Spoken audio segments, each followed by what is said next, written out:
hogaamiyaha Khaatumo Professor Cali Khaliif Galeyd oo saddexdii maalmood ee ugu dambeeyay ku sugnaa dalka Jarmalka ayaa lagu sii sagootiyay gagada diyaaraduhu ka haadaan ee magaalada Frankfurt. hogaamiye Cali Khaliif Galeyd oo markii hore socdaalka ku helinayay Injineer Faysal Cali Waraabe ayaa maalmihii la soo dhaafay shirar kaga qayb galay magaalada caasimadda ah ee Berlin. xubno ka mid ah jaaliyadda Somaliland oo ay hogaaminayeen wakiilka Somaliland u qaabilsan dalka Jarmalka Cabdifataax Ismaan Cigaal, gudoomiyaha jaaliyadda Somaliland ee dalka Jarmalka Mustafa Cabdiraxmaan Muumin iyo xogayaha qaaradda Yurub ee xisbiga UCD Sharmaarka Cabdilaki Qolambi ayaa gagada diyaaradaha ku sii sagootiyay hogaamiye Cali Khaliif Galeyd. aad baan idin wada salaamaya dhammaantiin waxaan si sharaf leh qiimo leh ku sii sagootiyeyna Professor Cali Khaliif Galeyd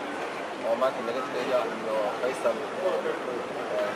عارف بعرف أو سبنا فيصل عن هذا أو سبنا إلهي هذا ولا عم بدي دارا سهل ضبط إلهي هذا طبعا في شيء اللي هاو حلا الله يديك اليوم ده اليوم الله يديك الله يديك اليوم شرف بالنور حين بعض ما دام أو هذا المجلس خير بدن أيام الكينيا السلام عليكم ورحمة الله وبركاته. وبه نستعين على النبي والدين وحنجونا فرانكفورت ايربورت أما فرانكفورت كابين ايربورت وأنا كسبتين إنه وقت كسر ميزان له كسر كعتمد الخدمات كعربتها وبدون إنجنير فيصل على ورابه جميع حزب موعد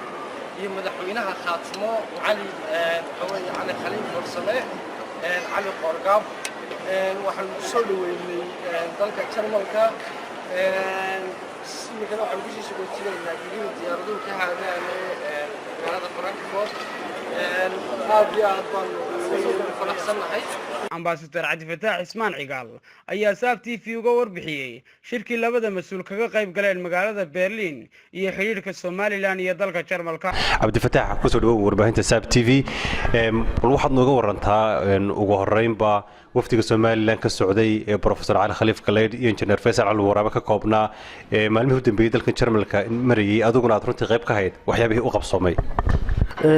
run ahaantii waxay ahaayeen wafdi aad u culus hawlo muhiima oo qaranka ay u qabanayeen oo ay halkan inoogu yimaadeen hawlahaasoo ka wada shaqeynay ka safaarad ahaaneed iyo xisbiga UCD iyo Professor Cali Khaliif Galeyd iyo gudoomiyahaba aanu aad uga wada shaqeynay run ahaantii wuxuu ahaa shirar aad u muhiim ah ayaan runtii ka qayb galnay waxaanu markii ugu horeysay aanu ka qayb galnay waxay ahayd shirkii waxaanu ka qayb galnay waxaanu tagnay aanu shir gaar ku lahayn wasaaradda horumarinta ee dalkan Germany wasaaraddaas waxay fadhi ku leedahay ilaa hadda magaalada Bonn oo sida wasaaradaha kale looma rarin Berlin iyadoo fadhigeedu waa halkaas waxay ujeedada socdaalku ahayd maadaama wasaaraddaasi tahay wasaarad ballaaran horumarinta dalkan u qaabilsan Afrikana mucaawinooyin fara badan run ahaantii siisa in mucaawinooyinka iyo deeqaha ay bixinayso qaybtii ay Somaliland lahayd ku lahayd aynu sidii looga heli lahaa waxay sanadkan ugu deeqeen Soomaaliya iyo Somalilandba si gaar ah 122 milyan.